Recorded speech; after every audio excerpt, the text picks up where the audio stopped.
Olá, sejam muito bem-vindos e bem-vindas ao canal e podcast Administração Hospitalar by Plínio Túzolo. Este espaço nasce para discutir o que há de melhor em gestão da saúde, casos reais, práticas concretas e o melhor, muita inovação, com quem tem mais de 30 anos de experiência na gestão de saúde no Brasil.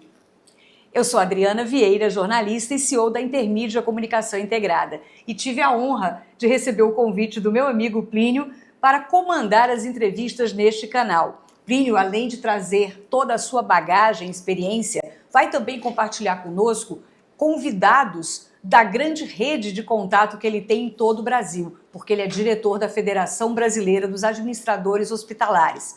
Então, antes de começar neste episódio a falar de um tema muito importante, eu gostaria antes de apresentar a bagagem de Plínio, para que vocês entendam a riqueza que ele vai compartilhar conosco em tantos anos de experiência.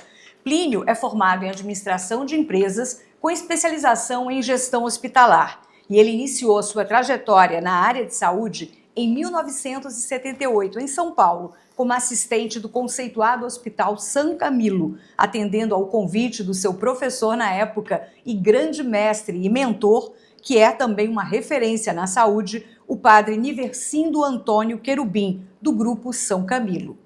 Plínio chegou ao Maranhão no ano de 2000, onde passou a liderar grandes projetos de saúde em várias unidades. Desde o ano de 2011, atua como diretor-geral do Hospital do Servidor Estadual, que é terceirizado em sua gestão pelo Hospital São Luís HSLZ. Com mais de 30 anos de bons serviços prestados à saúde, sendo 25 deles só aqui no Maranhão, Plínio é uma referência na sua área e também é cidadão maranhense de coração e por direito. Ele ganhou o título de cidadão maranhense da Assembleia Legislativa do Estado em reconhecimento aos seus relevantes serviços prestados na área de gestão da saúde. Mas como eu gosto de apresentá-lo, para mim, Plínio é o mais maranhense dos paulistanos. Bom dia, Plínio. Bom dia, uma grata satisfação estar aqui com você, Adriana, iniciando esse trabalho que a gente tem certeza que vai ser bastante exitoso. E o que eu acho fantástico é Plínio abrir toda essa bagagem, essa caixa de Pandora que ele tem de tantos anos de conhecimento na área de gestão de saúde. Para começar, nesse primeiro episódio, nós escolhemos um tema que seria o mais relevante. E aí pensamos, o que seria isso? Falar de quê? E aí foi realmente uma certeza. A maior necessidade, o maior diferencial, a humanização na área da saúde. Desafios e oportunidades. É sobre isso que a gente conversa agora nesse primeiro episódio do podcast com Plínio Túzolo. Plínio, o que seria, na sua concepção, na sua visão de tantos anos de trabalho real, a maior humanização na saúde? É um conceito, é uma prática, é um conjunto de pessoas motivadas? O que é isso? Na verdade, a humanização é um nome abrangente, mas ele encerra, acima de qualquer coisa, a valorização da essência humana no processo hospitalar. Nós não podemos nos distanciar da essência. Então, tratar o paciente como nós gostaríamos de ser cuidados, se paciente fôssemos, é o resumo, de uma forma muito simples. E a gente precisa ter a clareza que, para que a gente possa cuidar do paciente como nós gostaríamos de ser tratado, a gente precisa ter processos, a gente precisa ter equipe preparada e a gente precisa ter, antes de mais nada, a certeza de que nós estamos lidando com pessoas, com seres humanos e com a individualização do paciente, ela é fundamental. Além do paciente precisar ser referenciado pelo nome, ele tem que ter a sua individualidade preservada. E muitas vezes, num serviço de saúde, isso é muito difícil, porque você precisa estandartizar os processos. E o que eu defendo é sem prescindir da técnica, sem prescindir do valor que o rigor técnico nos impõe, mas a gente precisa saber que a essência humana é o peso fundamental. E muitas vezes é na humanização que a gente tem resultados mais rápidos em relação à cura de determinadas patologias, especialmente aquelas que lidam com o psicológico. Quais são os maiores desafios, então, para levar essa conscientização a todo o time? Porque a gente sabe que, no dia a dia, as equipes multidisciplinares trabalham sob pressão, trabalham com desafios e, às vezes, até mesmo sem tantas condições do mundo real. A gente sabe que tem pressão de um paciente que está sendo cuidado e aí tem um outro paciente mais grave que já demanda, né, por exemplo, numa UTI. Enfim, como é que você motiva a sua equipe? Quais os maiores desafios? Adriana, a gente tem, ao meu ver, um grande divisor de águas. Primeiramente, a formação da equipe. E a formação, eu digo, individual. Não só a concepção multidisciplinar, que é a característica da área hospitalar. A formação do ser humano. Isso é fundamental. Há uma resistência à mudança de comportamento. Então, se você não tiver uma liderança forte, se você não tiver processos bem definidos, se você não tiver culturalmente voltado para a humanização, no atropelo do dia a dia, você acaba passando por cima disso. Porque, infelizmente, a saúde acabou sendo relativizada. E o volume é muito grande.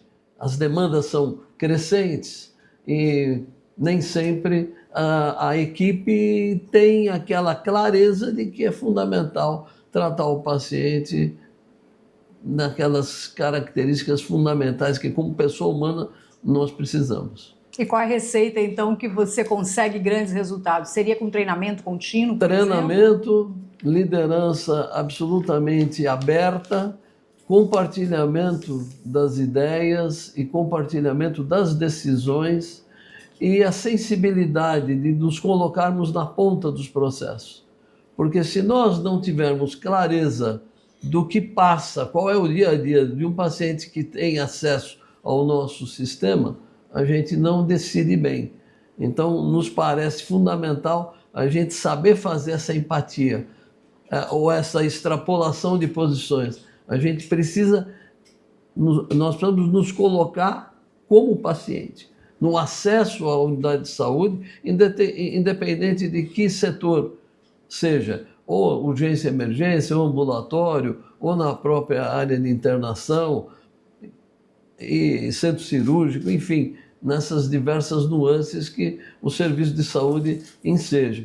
Agora, é fundamental que a equipe esteja voltada a esse objetivo. Então, isso é cultural. Isso vem de cima para baixo, não é de baixo para cima. A direção precisa estar altamente comprometida com esse objetivo, com esses princípios. Eu não digo nem objetivos, são princípios que embasam a organização.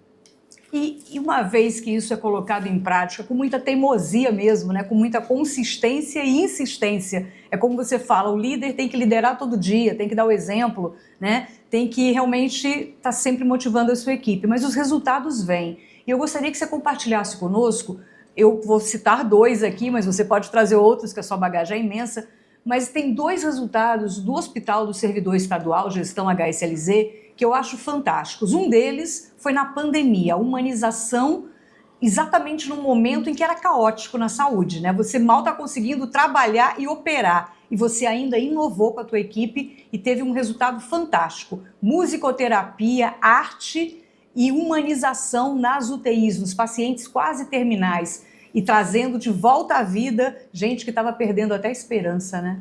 Adriana, muito obrigado pela lembrança, porque nós já estamos falando em algo em torno de 6 anos atrás. A pandemia foi em 2020, o tempo voa, né? A gente não se dá conta. E realmente, o hospital, o HSLZ, o Hospital São Luís, se notabilizou e até ganhou o espaço na mídia nacional do jornal Hoje, com uma inovação que nós fizemos naquele momento, que foi o Abraço Seguro. O Abraço Seguro era dar possibilidade aos familiares acessarem o ambiente da UTI totalmente paramentados, com um avental que isolava por completo a transmissão do vírus, na época do Covid, para que o paciente tivesse acesso novamente o calor da família, o calor das pessoas, dos seus entes queridos. Então isso parecia uma coisa tão simples e acabou virando uma sacada muito legal, porque muitas vezes o óbvio é mais difícil de enxergar, né? Aliás, a inovação nasce desse olhar, às vezes, do esquecido, né? Do detalhe. E a gente teve até uma surpresa, né?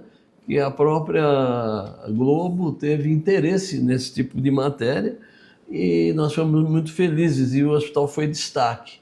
Mais recentemente, em relação à humanização, nós tivemos uma experiência muito interessante, que foi a aplicação de uma substância nova, experimental, num paciente que havia ficado momentaneamente tetraplégico, e o filho, o Vinícius, que aliás eu admiro em profundidade, porque percebi o esforço que esse rapaz fez para tirar o pai daquela situação que passava a ter a partir do evento. Detalhe, o pai um policial que foi baleado no trabalho, né, na sua em missão. serviço. Muito bem. O Vinícius buscou, através do conhecimento dele, alternativas que culminaram com a necessidade de um procedimento no nosso hospital, mas que para isso precisaria ter autorização judicial, autorização do nosso controlador, que no caso é a Secretaria de Administração do Estado, na pessoa do Dr. Gilbert, e também da nossa equipe médica e do hospital. Então nós nos unimos no sentido de facilitar a ocorrência desse procedimento dentro da nossa estrutura. E assim aconteceu. Correndo contra o tempo, né? Diga-se de passagem, porque tinha um prazo, né? Tinha um prazo, correndo contra o tempo e, ao mesmo tempo, quebrando algumas regras que, no rigor técnico, na visão de muitas pessoas, a gente não deveria, talvez, nem ter feito. Mas pesou mais o lado humano, o lado esquerdo, o coração, porque é tão mais fácil a gente fazer as pessoas seguras e felizes na medida que elas nos dão essa segurança. Então, eu, como diretor do hospital, não poderia sonegar jamais a decisão de abrir a nossa estrutura para que uma equipe de fora viesse, fizesse o procedimento e colocasse à disposição deles toda a nossa logística. Foi um momento coroado de êxito. A gente sabe que, do ponto de vista técnico, da evolução clínica do paciente depende de uma série de variáveis, mas temos a certeza que a nossa parte, nesse particular, nós fizemos, que foi dar ênfase ao quê? A um anseio de um filho que viu o pai numa situação extrema. E nesse momento eu me coloquei, o Vinícius é o filho que todo pai gostaria de ter. Eu percebo que você se emociona quando fala nisso, né? Eu acho que emoção e paixão, 30 anos depois de estar atuando como gestor, é também segredo de sucesso, né, Plínio? Como é que você não perde a motivação agora falando como gestor? Que ele está com lágrimas nos olhos, por narrar um episódio. Você tem episódios todos os dias no hospital, mas como não perder a humanidade para poder humanizar? Eu acho que essa é a pergunta de milhões. Acho que é fazer com verdade, com amor. O nosso papel é amor, a explicitação de amor ao próximo. Eu não sei mais como traduzir isso. E me perdoe a emoção, porque é inevitável. Não perdoo, não. Aliás, eu gostaria de convidar todos que se emocionem, porque eu acho que esse é o segredo realmente de sucesso, né? É você não perder o brilho nos olhos, você não perder a emoção, a paixão pela sua profissão. É o que ele tem, é o que ele traz. E por isso esse espaço, né? Para compartilhar exatamente isso, práticas reais. E falando em práticas reais, você também estimula a sua própria equipe a se apaixonar e ir além nesse trato ao paciente. Você já revelou cantores dentro da sua própria equipe, né? É verdade. Você já revelou poetas e poetisas. Vocês têm um trabalho que, inclusive, é muito além dos leitos, né? Fala um pouquinho sobre isso. Um grupo de humanização que tem, eventualmente, programas, né? Nós formulamos uma política de humanização. Porque entendemos que a humanização ela não é só eventos que você realiza ao longo dos meses para poder trazer essa essência à flor da pele. Há de se ter uma política, um embasamento, vamos dizer, uma concepção do valor que isso tem, tanto para a equipe multidisciplinar como para o paciente.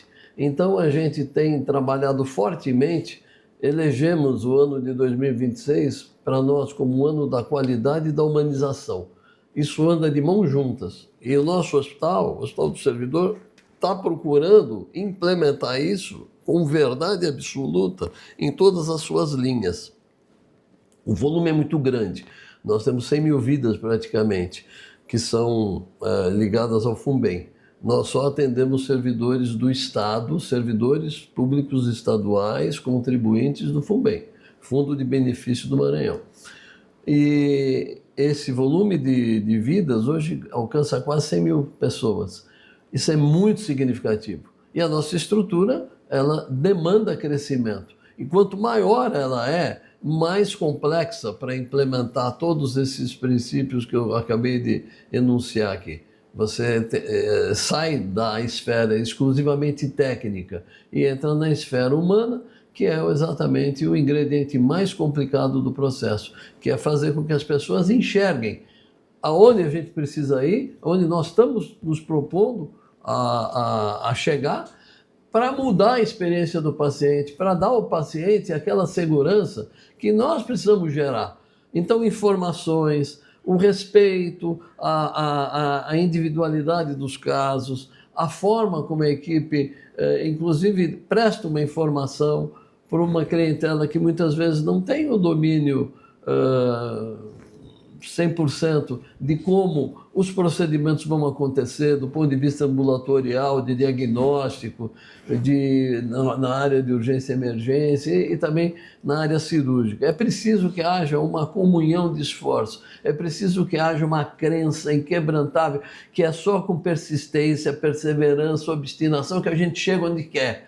Não é por osmose e nem achando que vai vir do céu, não vem do céu.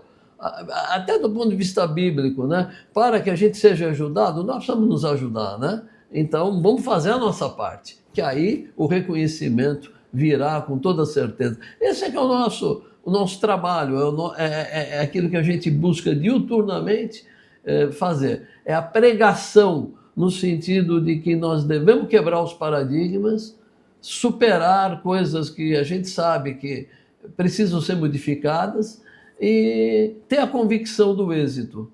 E isso nós temos que passar para a equipe. Eu não sei se eu sou muito visionário, mas eu continuo centrando o meu papel nesse tipo de filosofia e nessa persistência que fará com que nós sejamos muito melhores do que somos hoje.